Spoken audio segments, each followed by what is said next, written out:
Oh ternyata ini di belakang Patrick Kluivert ada Eric Pastoor dan Danny Lansat. Saya dukung Pak Erick, semangat. Timnas bisa masuk kualifikasi Piala Dunia 2026. Why Kluivert? Bedanya, gue tidak nyinyir seperti netizen. Yang gue lakukan, kenapa orang sehebat Erick Thohir mengambil keputusan ini? Strategi apa di belakang ini? Ya dong. Gue selalu kalau menilai orang, menempatkan diri gue kalau gue seandainya in this case Erick Thohir. Emang gak ada pelatih Belanda lain? Emang PSSI kurang duit? Bla bla bla, kita berandai-andai. Karena sekarang yang dibandingkan oleh netizen adalah STY diganting Kluivert. Dari sisi pengalaman jelas bagus STY. Jadi gue paham. Tapi gue gak nyinyir karena gue pengen tahu apa di belakang ini. Sampai gue berandai-andai, jangan-jangan PSSI ini mau Van Gaal. Tapi Van Gaal sudah di Ajax, dia baru recovery dari penyakit prostat kanker. Akhirnya dia merekomendasikan PT Kluivert. Mungkin itu terjadi, mungkin ya. Tapi ternyata setelah 2 hari announcement dari PT Kluivert, baru kelihatan apa yang diinginkan oleh Erick Thohir, yaitu penunjukan Alex Pastoor dan Danny Lansat. Oke. Alex Pastoor ini, karena gue sudah 25 tahun tinggal di Indonesia, jadi gue cek juga di media, gue ngomong dengan beberapa temen gue yang di sana, termasuk partnernya Tom Hai, Neil. Yang podcast itu? Yang podcast itu. Neil kasih masukan, dan gue nonton beberapa program ESPN di mana Marciano Fink ada 4 orang, 3 non pemain bola, hanya Marciano Fink. Marciano Fink bilang harusnya yang jadi pelatih ini Alex Pastoor. Tapi dia paham kenapa Patrick Kluivert yang ditunjuk. Kenapa? Dia bilang ini PR strategi. Oke.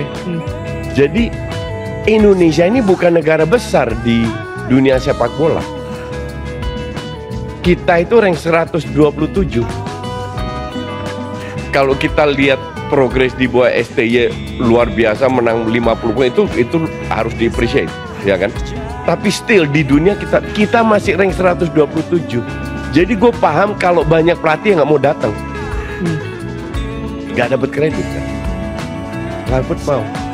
Jadi Marciano Fink bilang Indonesia ini butuh sosok nama besar.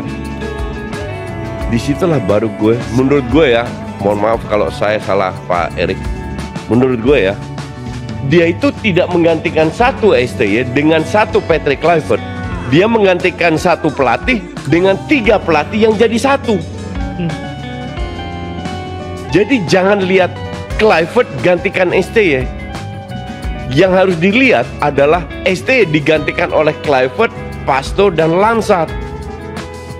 Karena 3 ini sekali lagi berdasarkan data yang gue dapat dari Belanda, ini klop Kluivert untuk namanya, kredibilitasnya, bisa membantu striker kita yang bisa dibilang cukup mandul karena dia berapa kali pelatih striker. Yes. Terus bisa merangkul ruang ganti. Ini juga gue dengar dari, gue dapat info seperti itu.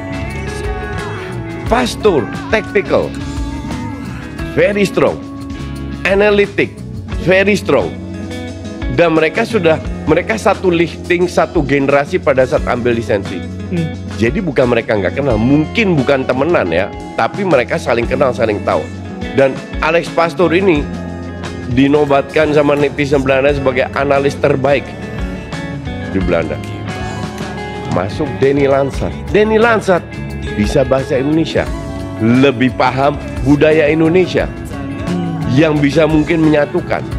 Jadi gue lihat setelah beberapa hari pemecatan SC, oh ternyata ini nih yang diinginkan oleh Erick Thohir. Karena Erick juga bilang Pastoor ini bukan sepenuhnya pilihan dari Kluivert. Tapi setelah mereka bicara, 3 setuju dengan proyek ini. Danny Lansat ini bisa ikut Pascal Jansen ke New York City. Karena sebelumnya dia asisten pelatih di Ferencváros, Hungaria. Pascal Jansen dibajak sama City, dia bisa ikut. Dia nggak mau. usianya juga masih jauh di bawah Kluivert, lebih muda, berpengalaman, mantan pemain timnas, pemain bagus juga di generasi yang bagus. Jadi ini yang menurut gue ya, sekali lagi mungkin gue salah. Menurut gue, oh ternyata ini yang diinginkan oleh Erick Thohir. 3 ini jadi satu untuk menggantikan satu pelatih, karena sebelumnya kita nggak tahu peran asistennya STY apa, nggak pernah terekspos. Iya kan? Tugas-tugasnya apa? Nggak pernah terekspos. Sekarang diekspos 3-3.